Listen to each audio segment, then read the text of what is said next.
The keynote for this session is titled Policies for Sustainability.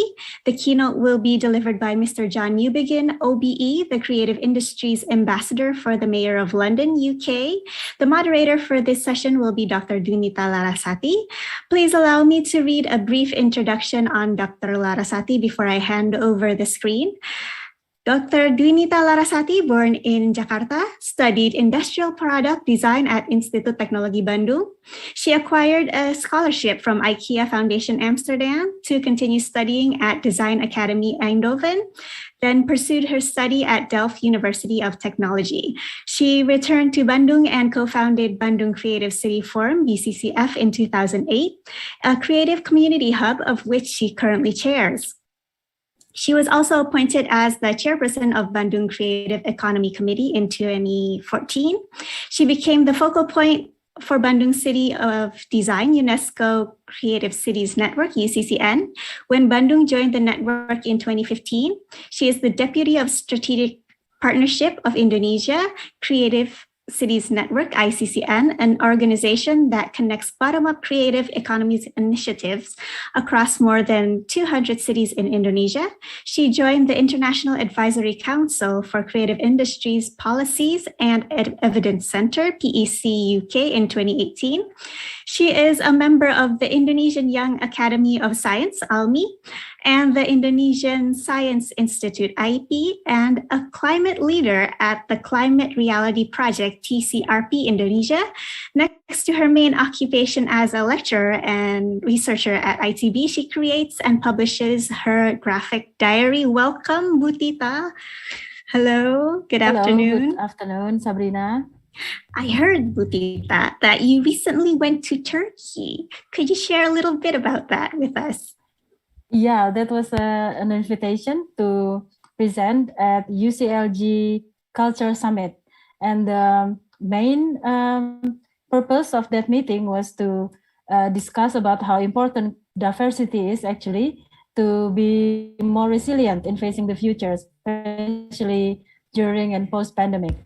So it's interesting to see how different organizations from different countries, they cope with the situation in their own way. But then in the end, we found out that diversity is really making us stronger. So we should actually embrace that, especially in Indonesia, where diversity is in our blood. So also with this conference, I think it's useful to bring this up. Yes, it goes right hand in hand with Bhinneka Tunggal Ika, our logo of Indonesia, the slogan of Indonesia. Sounds fascinating. Well, then, to begin the second plenary session, I will be handing the screen over to you. Butita, the screen is all yours. All right, thank you. Sure. Hi, everyone. Good afternoon from Bandung. We are excited to welcome all of you, distinguished speakers, esteemed guests, and audience to Icon ARCCADE 2021. I am Tita Larasati, as was introduced by Sabrina generously. It's an honor to be the moderator of the session with our honorable keynote speaker, Mr. John Newbigin. But before we meet him, let's watch this short video. Hello, my name's John Newbigin. I'm the Creative Industry Ambassador for the Mayor of London. London's a city that now employs 1 in 6 of its workforce in the creative industries, and that's generating $90 billion a year US, so it's a big success. But it poses a lot of challenges for us because, of course, the creative economy is not just about the economy, it's about culture, it's about people and ideas and places, not just about things. And it's both about the digital future and about the crafts and heritage of our past. But as well as being a challenge, it's a huge opportunity because it's the fastest growing sector in the world. It now employs twice as many people as the motor industry. But unlike the motor industry, it's generating great value added for the global economy without destroying the environment in the process. So I think the challenge and the opportunity for all of us is how do we come up with the definitions and the data and the metrics and the policies to help drive this new economy forward? And what's the role of universities in that process? Because universities are the places where creativity flourishes and where new ideas and new knowledge can be generated. These are some of the things I want to talk about when I have the opportunity to speak at the second Icon ARCCADE conference on the 29th of September, and I hope you'll be there. I look forward to talking with you and hearing your comments and questions on what I've got to say. See you there.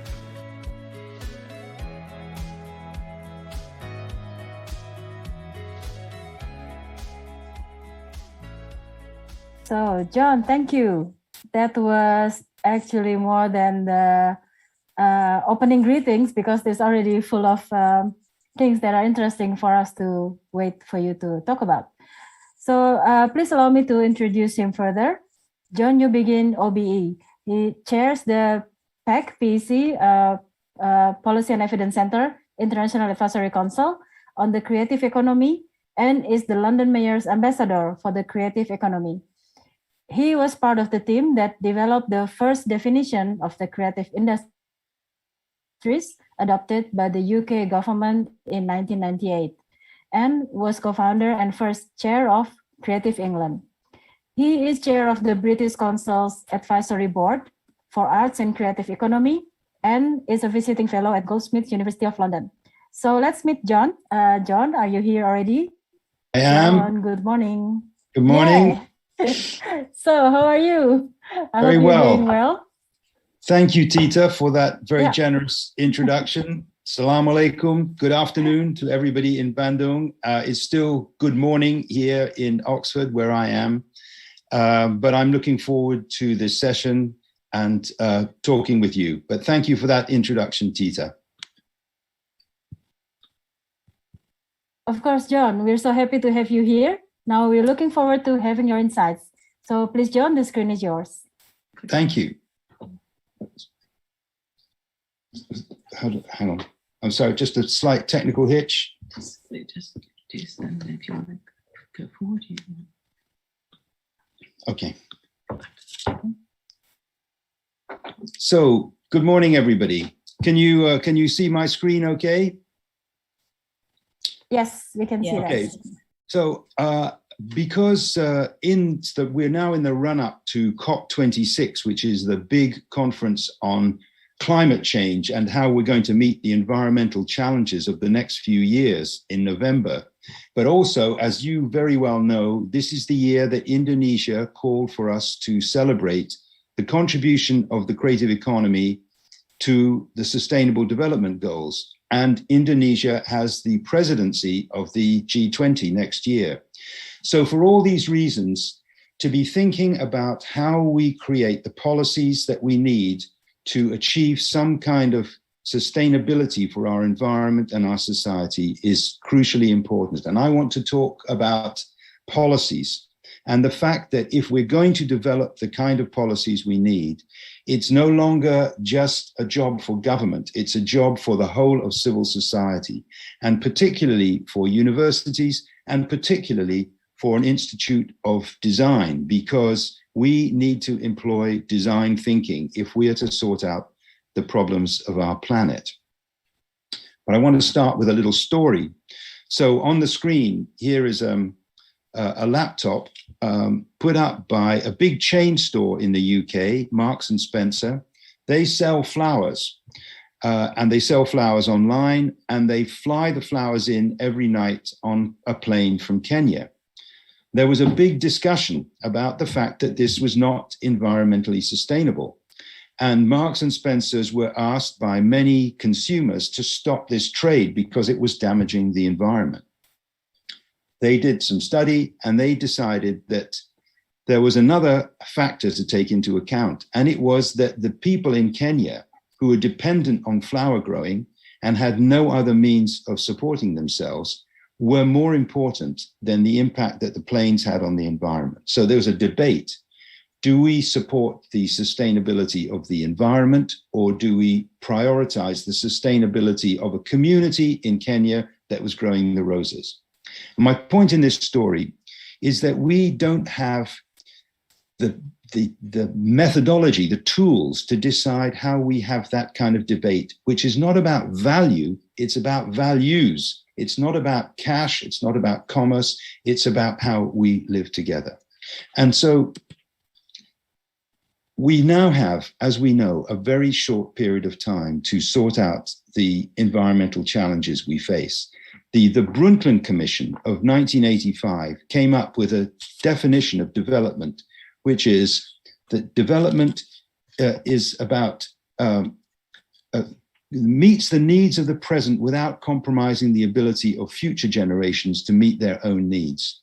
Now, this poster here that I put up, this slide, is of a demonstration a couple of years ago when, according to the International Government Panel for Climate Change, we had around 11 years left to sort out this problem. We now have 8 years, and we still haven't worked out what are the metrics that we need and the definitions that we need to do this. And as well as the straightforward, obvious environmental challenges, we have a whole series of other major challenges which we need to confront as a global society. One of them is urbanization. Over 60% of people now living in cities, and that growth is accelerating massively. It very often exceeds the capacity of civil administration to meet the needs and provide the infrastructure that people need for a good quality of life. Another huge area where we need to be thinking about what we need to do in the immediate future. Another issue is unemployment. In many parts of the world, youth unemployment is running at over 30%. What are young people going to do in a rapidly growing population and one in which technology is changing the way the labor market works? It's another big area where we have to be thinking very radically about new policies. And then another issue is opposition to globalization. There's a rise in nationalism all around the world, in the US, in China, in India, in my own country, in the UK. And what it means is that the international institutions that we have relied on so much for the last 60, 70 years are beginning to come under threat. There's another huge challenge for us. And another issue is education. We need to be thinking about a completely different kind of education for the future. The chief economist at the Bank of England said the other day, we are teaching children for a society that no longer exists. We don't need to be teaching knowledge. We have knowledge on Google. What we need is imagination.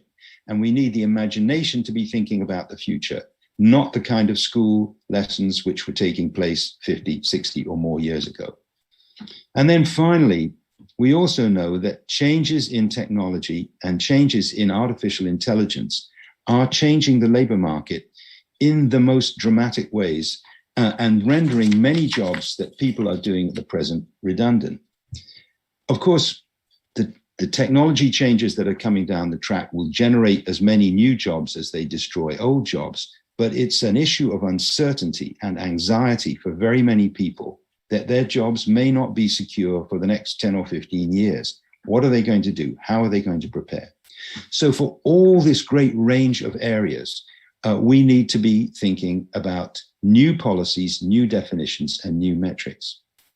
And something I want to talk about is one issue which Dr. Larasati and I have been thinking about on the International Council for Policy and Evidence Center that we are both members of, is the role of the informal economy in the world.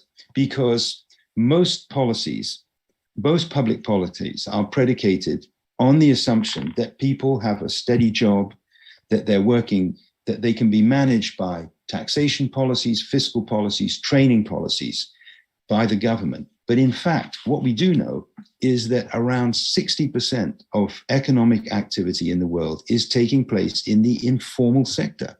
What it means is that governments are not recognizing a huge amount of activity that's going on in the world, and our policies, our social protection, our skills development, our finance policies are not addressing the real needs that we have in the planet today.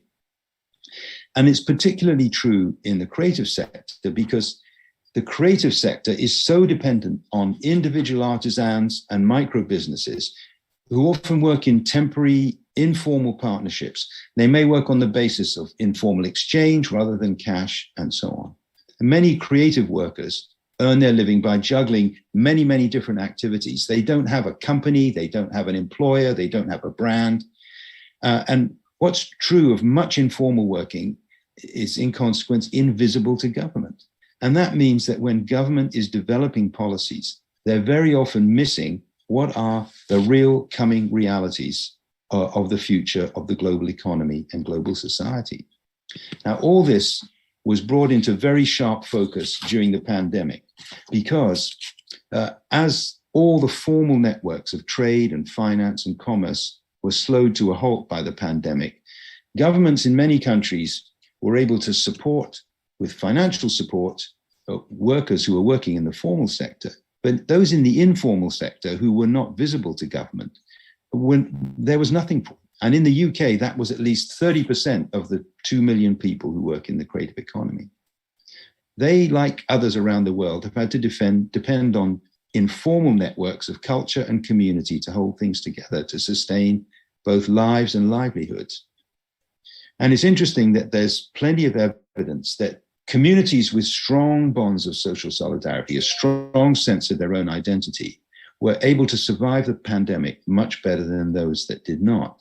They're not only addressing the physical needs of their communities, but also their emotional and health needs, and enabling them to feel confident about the future. So in all these elements, what was going on informally was supporting not just dealing with some of the economic issues that we all need to face as a society, but many of the social, emotional, personal, and community issues that we all need to be thinking about addressing. And in talking in this way, I'm not trying to be romantic about the informal economy. It's rife with exploitation and abuse. It's under-regulated, it's often unskilled, but it's also very often highly innovative and creative because it has to be. It's about self-reliance. It's about using materials and processes and networks that have to compensate for the absence or the failure of state provision or the inability of people to gain entry into the formal economy.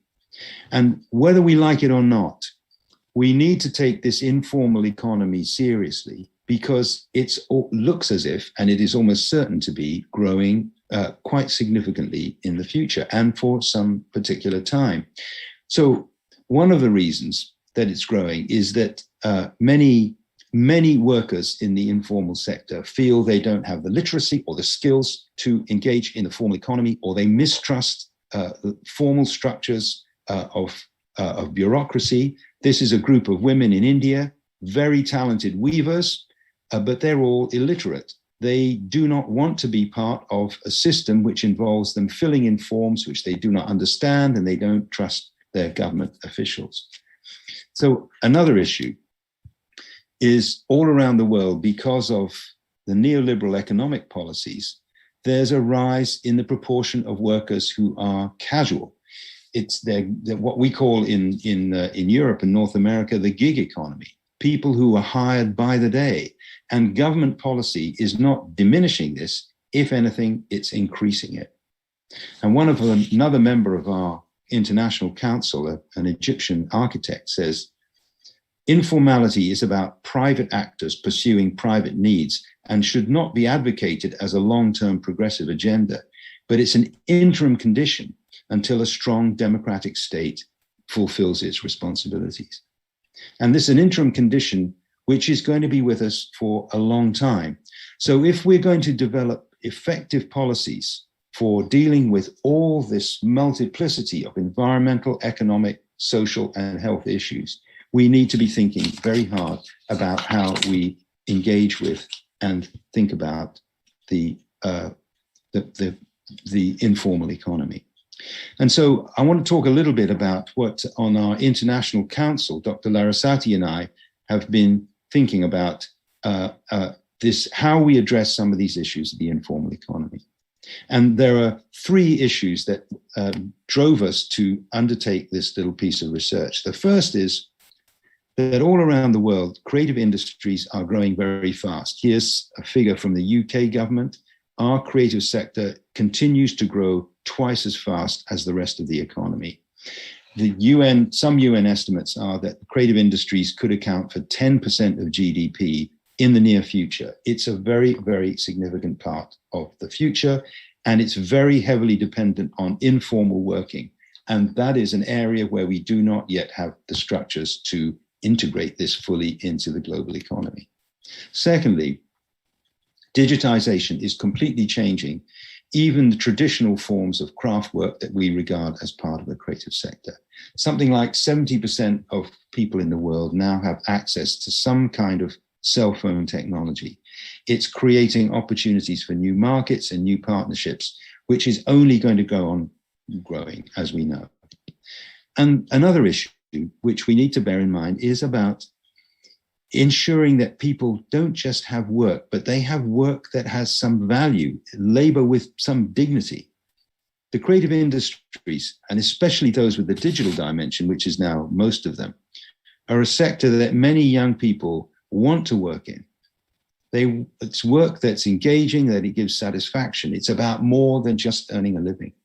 You know, President Mitterrand, the president of France, once said, the issue with the creative sector is that it's not just about things, it's not about commodities, it's about expressions of the human spirit. And all of us want to be engaged in things that we feel are worthwhile and contribute to our own growth and well-being and the growth and well-being of our community. So the dignity of labor, finding work which doesn't just sustain people's bodies, but gives people some kind of satisfaction in what they do, is going to be crucially important, and of course is important today. So I want to talk a bit about the informal economy research that we undertook at our Policy and Evidence Center International Council. And there were 6 or 7 issues that seemed to us to be common themes through all the work that we did. The first was what I've been stressing, the need for better data and definitions. We have, for people who are working but don't have conventional jobs, there is very little social protection. There's very little skills provision. They have great difficulty in accessing finance. We don't know what is going on in a large part of our economy. So we need to be thinking about the kind of metrics and data we need to develop economic and social policies that contribute to the growth of this economy rather than marginalize it. Secondly, we need to be thinking about social protection. What the pandemic has shown us is that for some people, when a crisis comes, the structures of the state can support them. But for most people, there is nothing. And in a world of increasing uncertainty and change because of climate change and so on, how do we ensure that there is adequate social protection for everybody, whatever their status and whatever their form of work? Thirdly, the point I was making about those Indian women. Many people distrust state bureaucracy. If their literacy is poor, they don't know how to register for business. They don't know how to register. They don't know how to improve their educational qualifications. There are real issues about ensuring that the administrative systems that we have created around the world for the modern state deal with the realities of people's lives and expectations. Then a fourth thing is the need to protect intellectual property. Nearly everything that goes on in the creative sector and a great deal of what goes on in the informal sector is not just about things of monetary value. It's things that have some kind of intrinsic value in themselves, and their value lies in the idea. So intellectual property, the protection of intellectual property, is extremely important. Secondly, there's an issue of provenance. Many of the products and processes that come out of the creative sector and the informal sector, their value is partly dependent on who's made them, the individual artist, the individual artisan, or where they come from, if it's a particular town or a city or a community. And there's another issue, which is that as people become more conscious of the need to track supply chains around the world, there's an anxiety about exploitation and child labor. If we don't have the systems in place that enable us to demonstrate the provenance of products that people want to buy or experiences that people want to have, that we can demonstrate that they've been created and distributed in a way that is congruent with the best standards in the world, then we are disadvantaging many people. So standards of compliance and standards of intellectual property are crucial. And then a further point is the need to be thinking about public infrastructure. The informal economy depends to a great extent on public infrastructure. We are all familiar with people who are buying and selling literally on the street.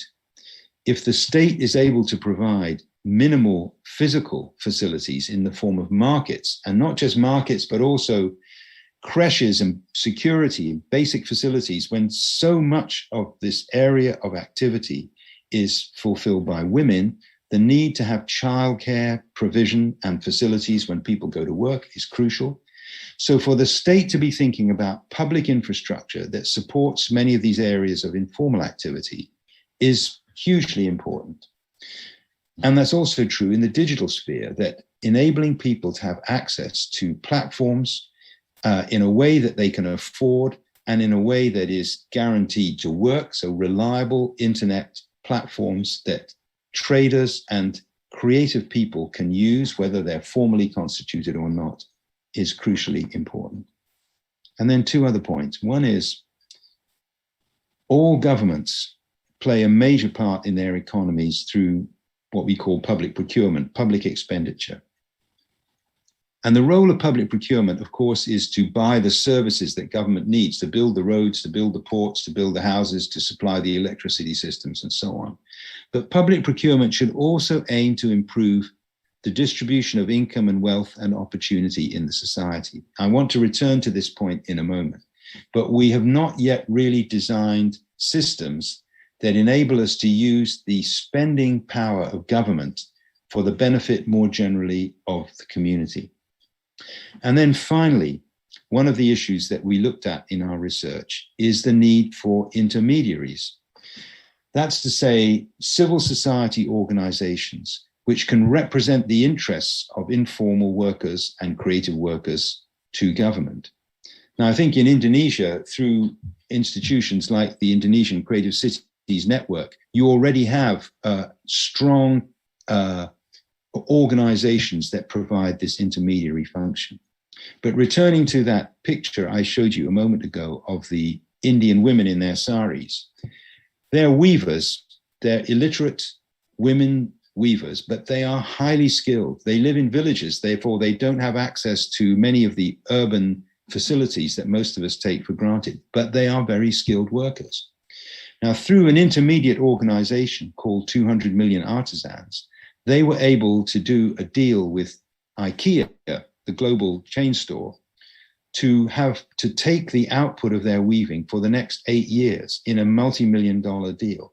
That's been achieved by an intermediate organization, which is connecting, if you like, connecting illiterate village artisans with a global supply chain. These are the kind of intermediary organizations which we need to facilitate the growth of this informal economy in a way that people trust, because intermediate organizations have the trust of the community in a way that government very often doesn't. So thinking about how we develop intermediaries which can provide finance, because another issue is that the banks and financial investors very often don't trust people working in the informal sector. They don't know how to connect rural artisans to the global economy. These kind of intermediate organizations that can inspire trust, can give people confidence, are hugely important. And we need to be thinking more about how we create them, how we build them, how they can act as an interface between civil society and government. So thinking about how we build some of these future policies for growth, I've put this slide up because at Creative England, one of many initiatives which we encouraged was to bring people from one area of discipline to work in thinking about another area of discipline, a good piece of design thinking. So you may remember the game Pac-Man that was very popular a few years ago. And the NHS in this slide stands in the UK for our National Health Service. What this little slide was about was an initiative where we connected people from the video games world with clinicians in our health service. The idea of that was, in this world of changing disciplines and changing expectations, very often one kind of knowledge, one kind of expertise can inform another kind of expertise in the most unexpected way. And out of this project came all kinds of assistance for people with early stage dementia. It enabled clinicians in the National Health Service to provide new kinds of access and information for people by bringing the creative skills of video games developers to work with our health service. So creative thinking, multidisciplinary thinking is something which is crucial to resolving the issues that we face. In the UK, some years ago, we had a government report on innovation.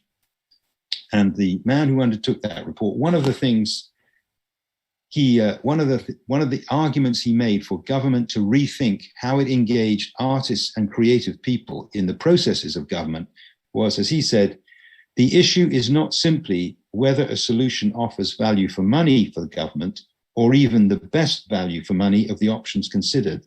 It's whether a greater value could be obtained from a more innovative solution, perhaps allied to looking at the problem in a wider context. In other words, when government is buying services and when government is developing policies, are they really thinking in the most imaginative way possible about how they could be and should be engaging with society? One of the other elements in that report on innovation that we did in the UK some time ago was a suggestion that every major company in the UK should have 2 artists on its board of directors. I mean, a fantastically radical idea. And of course, one which the government immediately rejected. But if you think about that, if we had artists and creative people on the board of every major company, how different would our society be? We need to be thinking in these very, very radical terms. So that's one principle to bear in mind as we think about developing policies for the future. Then a second principle is that it must be people-centered. This is a picture of a group of women in Nairobi in Kenya. They ran a project called Her City, Her Streets. And the idea was, how do they make the streets of their city safe for women and girls to work, to live, to shop, to go to school, whatever. So rather than the city government putting more police on the beat or whatever it was, they asked a group of women to think radically about how they could make their city a safer place for people to be.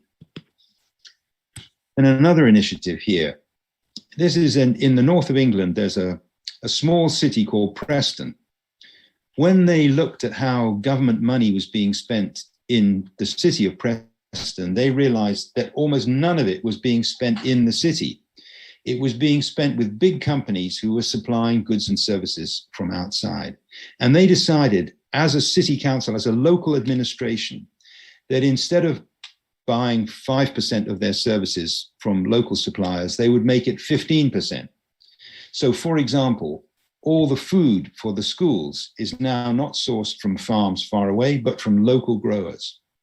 And when big contracts were let for the city, instead of letting them to big building firms, they broke the contracts down into small parcels, which local contractors could bid for. So you see at the bottom of this slide, their slogan was cities versus the multinationals. Their point was, how can we generate from within our own community the economic resources that we need for our future? And of course, in doing that, they've also changed radically the society of that city because people are more directly engaged in its future. So being locally relevant is something which is crucial to bear in mind. We live in a global world, but as we know, and again, as your Indonesian Creative Cities Network shows, these things being resolved on a city basis and city-to-city links are crucial in developing new thinking and new policies.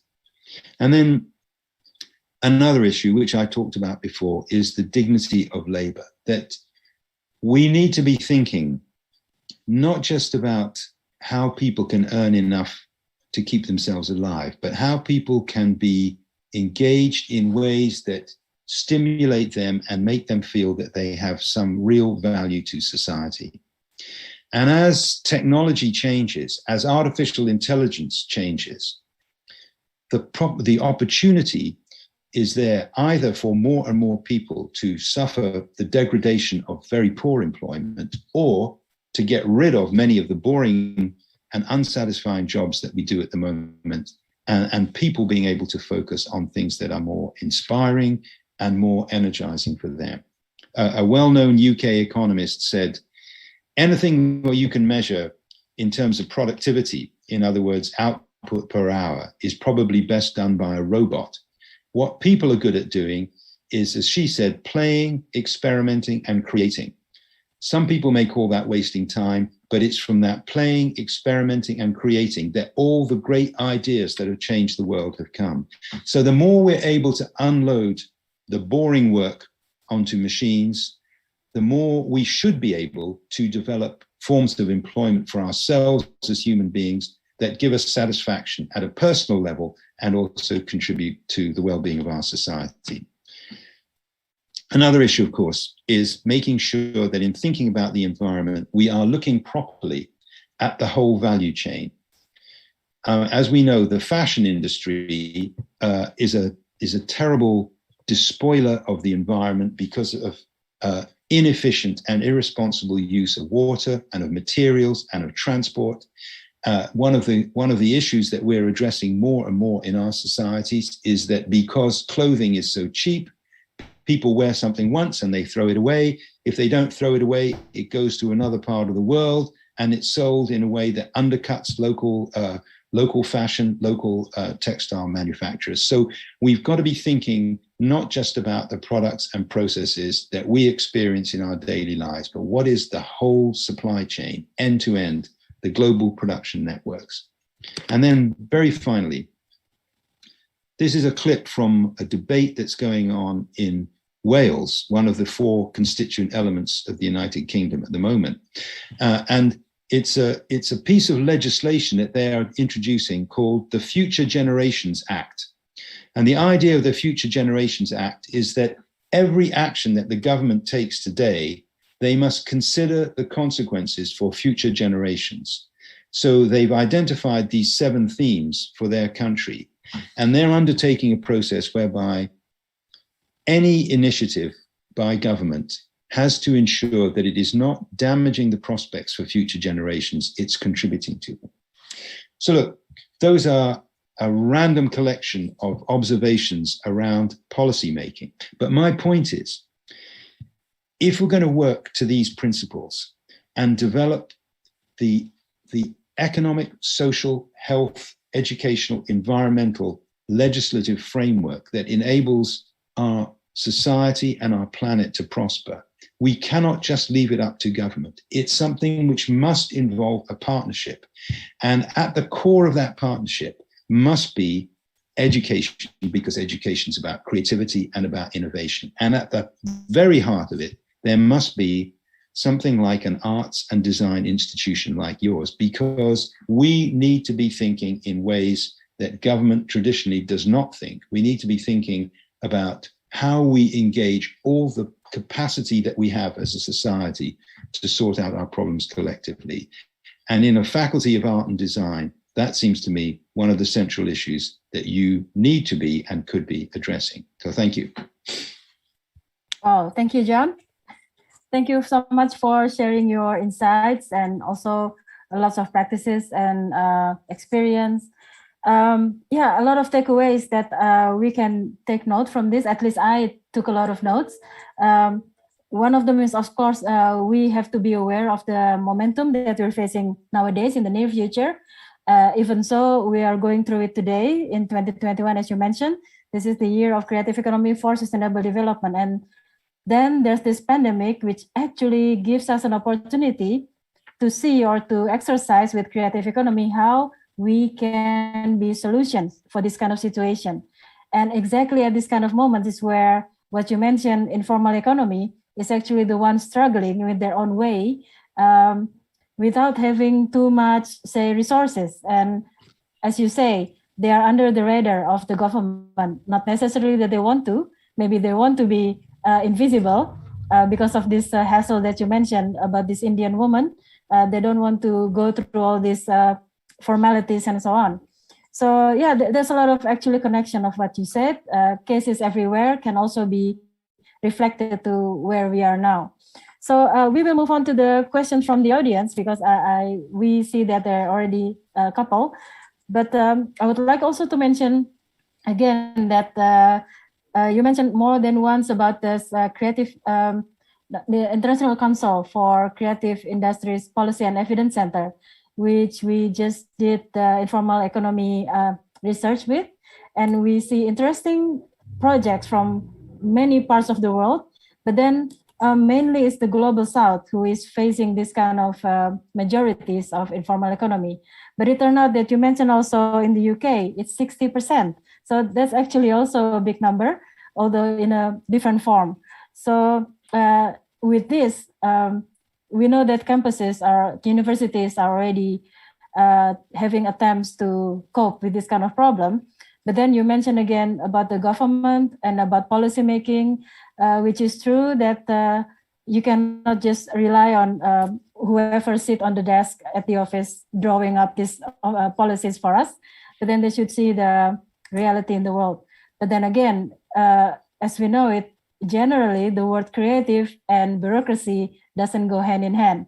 So that's why we have to find a kind of mechanism to see how it works. Of course, we have also many cases where that happens, where that works. And well, we can discuss about this actually deeper in the more discussion. But I would like to, so any remark on that? Yeah. Yeah, I think a good example to pick up on what you just said, Tita.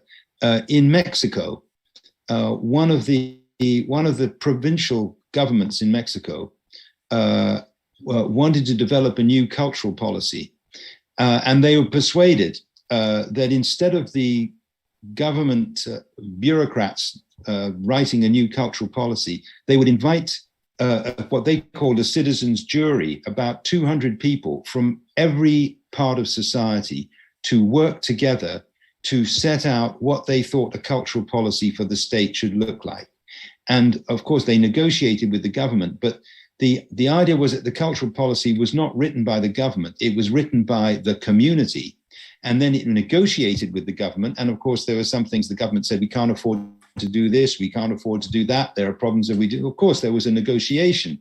But instead of the government assuming that it knew what people wanted, by engaging the community, they have arrived at a much more effective and powerful cultural policy than they had before. And I think it's that kind of very simple partnership process which could lead to very different kind of policy outcomes in all parts of the world.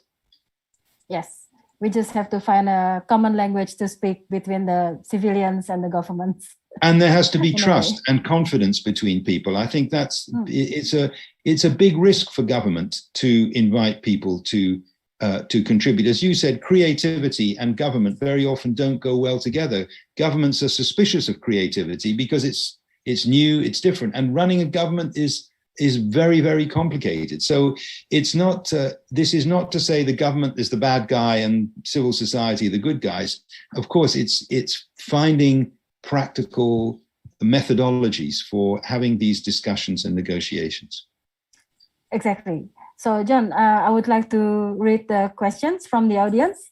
So first, it's from Christophera Lucius. As a design lecturer, sometimes I feel sad if I saw the street vendors because I cannot use my design to support them. In university, we have program called community service. And in my opinion, we put these people as object. My question is it possible to place this subject in design curriculum? So would you like to respond to that first? Yeah, I think to include, process design. I think again, many people when we talk about design, most people are thinking in terms of product design, and of course, it's process design, which is really the way things change radically. And thinking about processes and thinking about how to engage people in those processes is crucial. So I'm not sure if I completely understood what your questioner wanted to know, but I think, of course, these issues should be part of a curriculum that design. So I'll give you another simple example. In Bangalore, in India, a city that has been growing very, very fast. It went from 2 or 3 million to 10 million. A group of young women students said, we're going to redesign the bus service. And they talked to women and children about how they use public transport. And of course, they came up with a completely different idea about how the transport system should work, because the people in the city administration had used a map of the city, and they had their bus routes going from one end of the city to the other. But most people are only traveling a couple of kilometers on the bus. So there was a classic piece of process design and undertaken by the community and undertaken by a leading education institution in the city. So yeah, I think these things should be part of the design curriculum. Yeah, so maybe a bit of information for you, John, because starting the pandemic, so starting this year actually, we have a program for universities to do the more practical work outside. So we like contributing what we know, contributing our knowledge to the real problem outside our universities. So maybe it has to do with that, I think, the questions. Yeah. Also, yeah. Well, also because just get better quality sound. Right. Okay. Yeah. Sure. And also in universities, usually lecturers, we have these 3 main responsibilities. One is to teach, one is to do research, and the other is to do community service. So it's within those 3 lines that we should contribute ourselves. So I would like to move to the next question. This is from anonymous attendee. So thank you for the insightful presentation. Thinking about intermediary organizations between crafters or artisans and big business, what do you think is the role of universities? Should universities act as those, or should they stick to research and innovation to support the development of the ideal, fair, and balanced creative economy? Thank you. Okay, that's a very good question. I think that universities should do what universities do, and business should do what business does. But of course, there is a close interface, and there are some. I mean, I'll give you one example in the UK at the moment. In Leeds, which is a city which had a very strong textile industry, but our textile industry has been declining because it is much cheaper for textiles to be made in Vietnam and China and Indonesia and so on. But the local university has undertaken some research, bringing together new thinking about materials, new thinking about the use of computers in design and cutting material, new thinking about distribution chains, about manufacturing techniques. So they're bringing the research expertise of the university and sharing it very closely with local textile businesses. They created 10 research fellowships to look at areas of fashion, of textile, of design, of materials technology. So they're bringing the resources of the university to assist industry. And I think there's a danger, because of course universities need to be independent of business. Universities cannot just be the research and development department of a company, because that's a corruption of the purpose of a university, which is the generation of new knowledge. But I think there can be fruitful exchanges, and it's one of the things that we are exploring in the UK at the moment. How to get a more productive interface between the kind of research that goes on in universities and its application in business. And I think in a way, the important thing is that universities have they're independent, neutral platforms, and a number of organizations that I've been involved in, if the government, whether it's local government or national government, invites people to come and discuss a particular problem, you have a particular kind of discussion. If a university convenes that discussion, it can be much more open-ended. And I think the role of universities as brokers and intermediaries is very, very important. And it's something which I think the university sector is going to have to take more seriously. I mean, the old joke in England was, you know, it used to be that every town, every manufacturing town grew around a coal mine. Now every creative town grows around a university. So the universities are like the coal mines of the 21st century. And I think that's a good way of looking at it. It's the knowledge that is created in the universities that can then be used productively in industry. Yeah, this actually brings me to what you said before about teaching for society that no longer exists. And that's why we actually should find a new teaching models to prepare future generations, because we cannot teach them with materials that we know 10 years ago, because 10 years from now, they are facing different things again, maybe facing jobs that do not exist yet. So that's why we are in now in a transitional, interesting time, actually. Yeah, we with a group of friends, I wrote a book some years ago called Creativity, Money and Love, because we said that the three things everybody needs in their lives are creativity, money and love, but you don't get any of those things in school. Exactly. I should look for it. So, John, if you don't mind, we are on to the next question, also from anonymous attendee.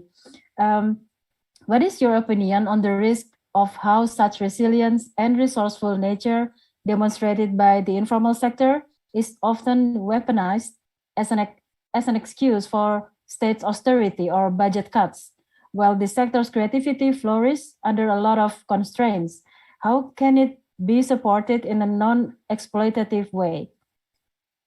So very good question. And I hope with my quote from the Egyptian architect, I was trying to address that very often informal economic activity represents the failure of the state.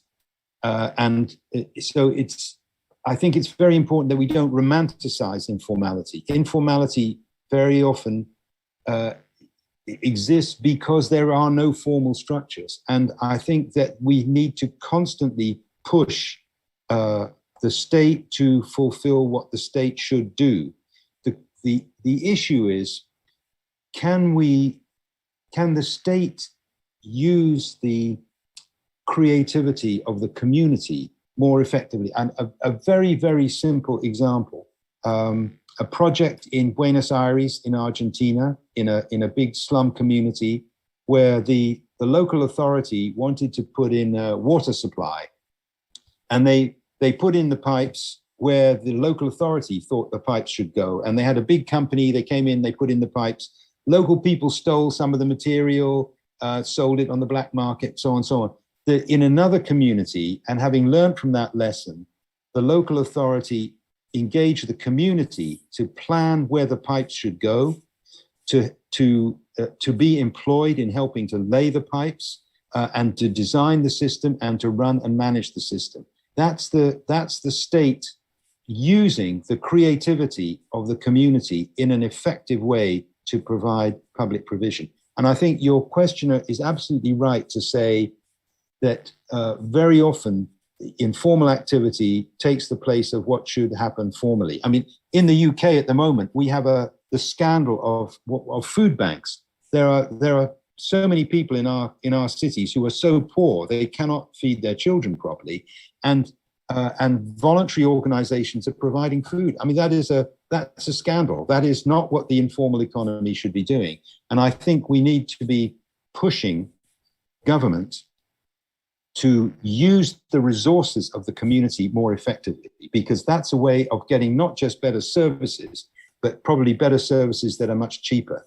So it's the two should not be in contradiction. That's my point. We've got to think about how we develop these things in partnership. And there are many good examples of how that works around the world. Yeah, exactly. That's what I think is about the recognition, because government also work with their very strict rules and ways, and they cannot just do things very immediately. They have to plan that 2 or 1 year before. So that's why it's very rigid, and it's we see it always as stiff, because then, well, because they have to do that. Otherwise, it's also should be what do you call it? You should have the credibility to prove that your work is correct. So Yeah. I keep talking about examples from the UK, and they may not be useful, but about 10 years ago, the government introduced what was called the Social Value Act. And the idea of this was that when we were members of the European Union, under European Union procurement rules, contracts had to be issued on the basis of price. So the cheapest contract, the cheapest bid always got the job. And that meant that work was very bad. So the Social Value Act allows local government and national government in deciding contracts to take account of social factors. So to say, to the community, it may have a better outcome, so on. So it's a very, very simple, practical mechanism to ensure that the way government issues contracts is not just in the interests of big companies, or not just in the interests of low price. It's in the interests of quality and the interests of proper engagement with the needs of the community. yes, yeah, agree. It's not can always learn from each other. So exactly, yeah, what is implementable here? Yeah. That's well, because you also mentioned design thinking as a way to give input to government about how to change or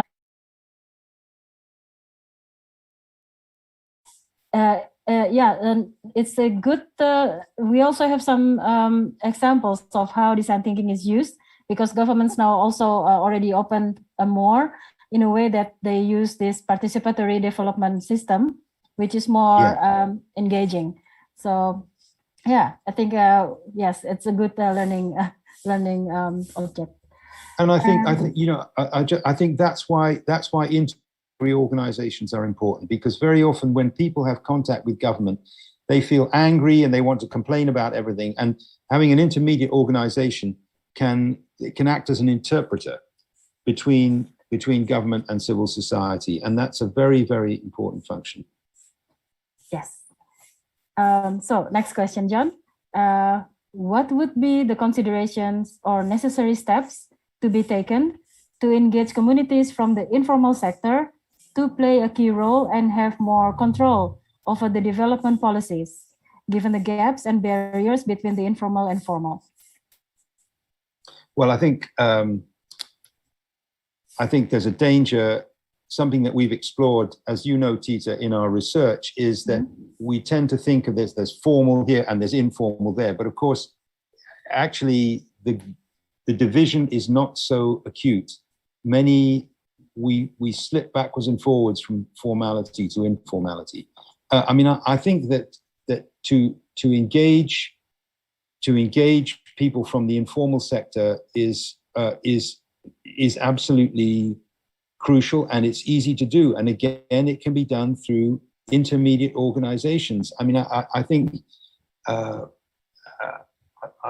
trying to think of a simple example here, but you know, one issue for many people working in the informal sector, they cannot get access to finance because the finance institutions don't want to deal with them because they haven't got a business plan, they haven't got any collateral, they haven't got a proper address, so on. So there are many ways of dealing with that. And I mean, the organization I helped to set up, Creative England, that's exactly what we did. We acted as an interface between the banks and creative entrepreneurs, because the banks would say, we don't understand these people, they're crazy. And the entrepreneurs were saying, the banks don't want to listen to us.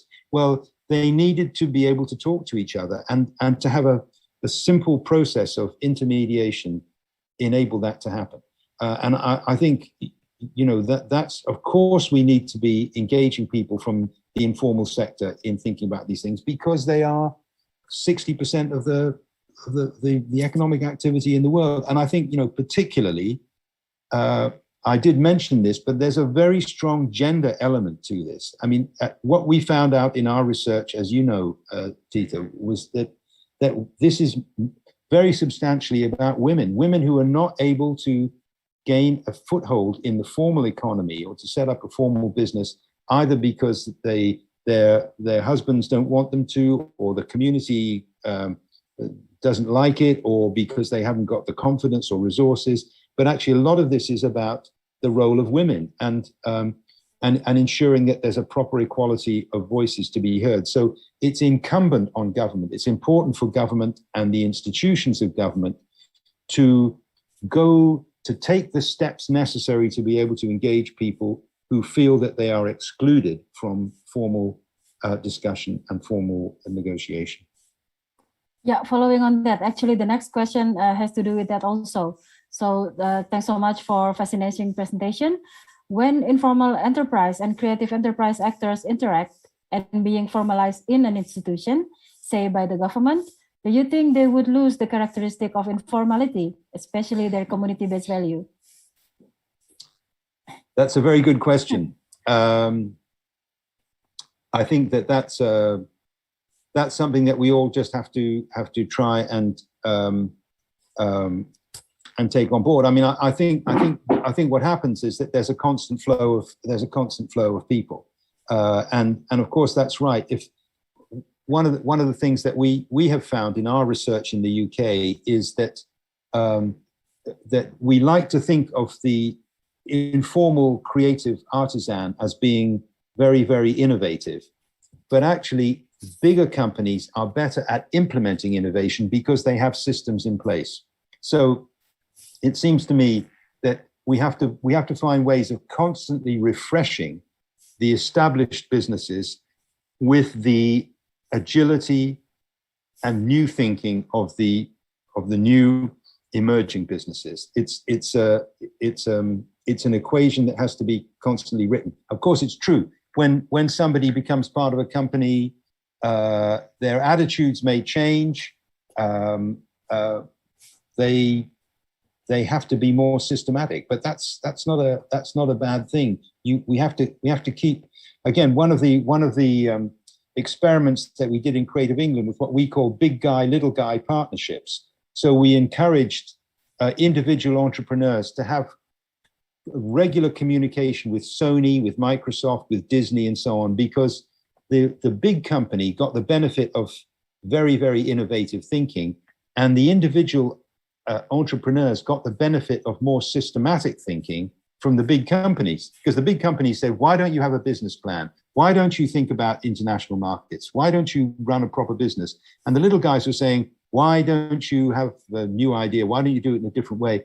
So there's a productive exchange between the two. And I think that's again, this process of intermediation. Yes. So it's finding the balance and the intersection among them. That helps each one proceed and progress. And things go through a cycle, don't they? I mean, we start something and then it, like us, we start off young and then we become old, and eventually we have to get out of the way and let somebody else young come along. Yes, I start to feel that too. Yeah, me too. So the next question, John, is from Melchior. Hi, Sir John. You said earlier that creative economy is not just economy per se, but encompasses culture and heritage as well. In Philippines, however, which underwent years of colonialism, culture were treated as constructs and viewed as artifacts of social processes involving human practices shaped and influenced by these powerful institutions. This stripped off the Filipinos' identity as of an authentic creative understanding. In this regard, instead of celebrating Filipino creativity, Filipinos tend to cater more to Western aesthetics than our own. It is reflected in our creative industries now. As an educator, what should we do to draw back Filipino people's interest to an authentic cultural creativity processes, knowing about this premise of colonialism and maybe imperialism? Wow. Okay. This is an issue for so many societies around the world. And again, I I would say there is a big role for universities here, because it's incumbent on universities to remind people of the past and to do the research that insofar as possible can uncover the heritage of the past. And while that is relatively easy in terms of artifacts, as your questioner said, it's not so easy in terms of processes and rituals and intangible heritage. And it's the intangible heritage that often is the most important. I do think that that universities have a big role to play in that, but I also think that media have a very big role to play in it. Now, I mean, this may seem like a crazy thing to say, but telling stories is what engages people, and telling stories about the past is what engages people. Sometimes that is a way of reintroducing people to parts of their heritage of which they were not aware, and enabling people to feel some degree of pride in their cultural heritage. And I think, you know, it's a particular issue in colonial societies where, you know, so much of the past has been deliberately buried, and uncovering it takes time and resource. And most people don't have that time and resource, but it's something which universities should attend to. It's why I think that, you know, the humanities side of universities is crucially important. You know, Santayana said, those who forget their past are condemned to relive it. I mean, you know, we need to be able to get in touch with the heritage of our community. And that is much more important as intangible heritage. It's the songs, the stories, the language, the conversation, the cultural norms. And the way those things can most easily be brought to life is through telling stories. Of course, sometimes those stories are very romanticized and are unreal, but it's a way of engaging people. And I think it's something that we don't take seriously enough. Yeah, that actually reminds me of this conversation we had at the G20 cultural discussion about heritage, because sometimes even history is being rejected because it depends on who perceive it.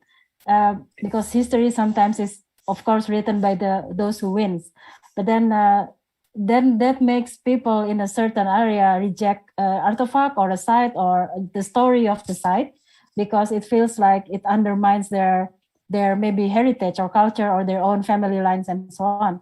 So that's why we have to find a balance of, if you want to preserve heritage, if you want to use it for your further, say, culture endeavors, then you have to choose which one is, I don't know, acceptable, maybe.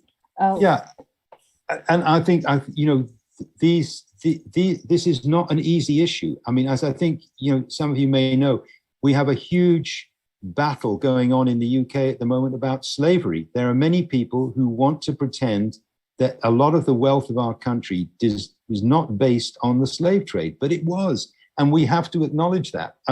And some people want to bury the past, but it seems to me it is never useful to bury the past, however painful it is. That we need to examine it and be able to look at it and to celebrate what is worth celebrating, and to acknowledge what maybe we're not so proud of, but we have to acknowledge. Otherwise, we're living a false understanding of our own societies. But I do think universities and media organizations, and it may well be really, it's the storytellers that are important. Yes. So, John, we've been talking about many things, and I think we can keep talking because everything is so interesting right now. And it really gives us more stepping stones to move on. So now we are actually nearing the session. So maybe if you have like a final statement to take away for us, if you please.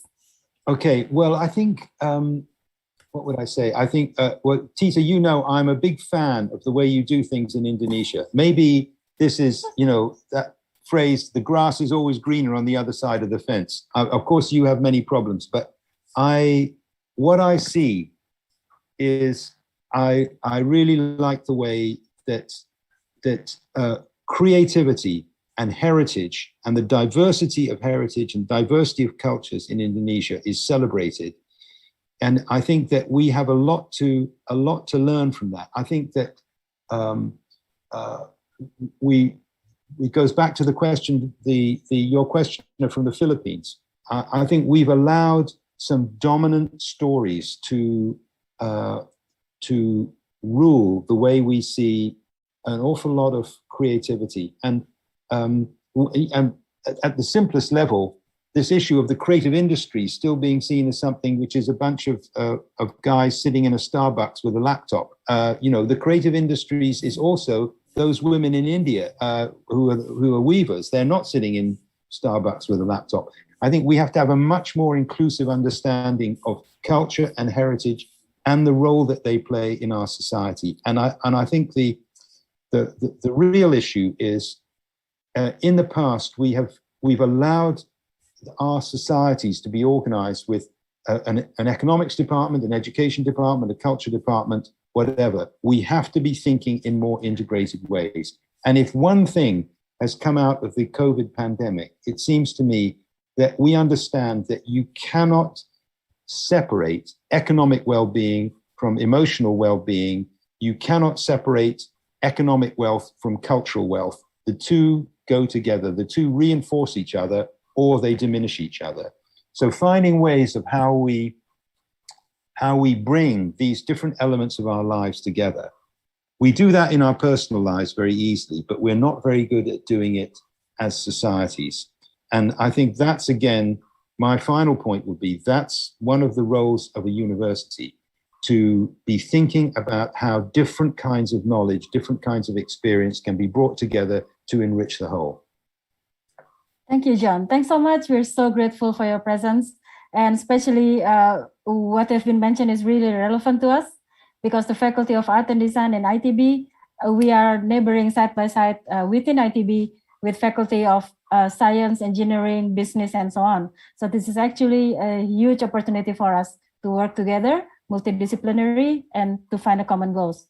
Thank you for the conclusion as well. And just curious, because if everyone wants to know more about the informal economy that you mentioned, the research, you can go find the website at the PACWest. I will provide the link afterwards. So if you want to find out more about the research and about the Policy and Evidence Center UK, of which John is the chairman, then we can also look forward to contact John, because he also left the email address, John, so you can have further conversation. Please, if anybody has another question or a comment, I'd be very happy to hear from them. Yes, will do.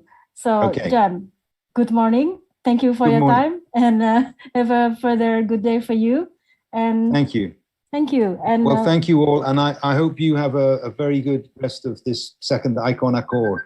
So good luck, and thank you for inviting me. Okay. Thank you, John. Bye-bye. Thank you. Bye. Bye-bye.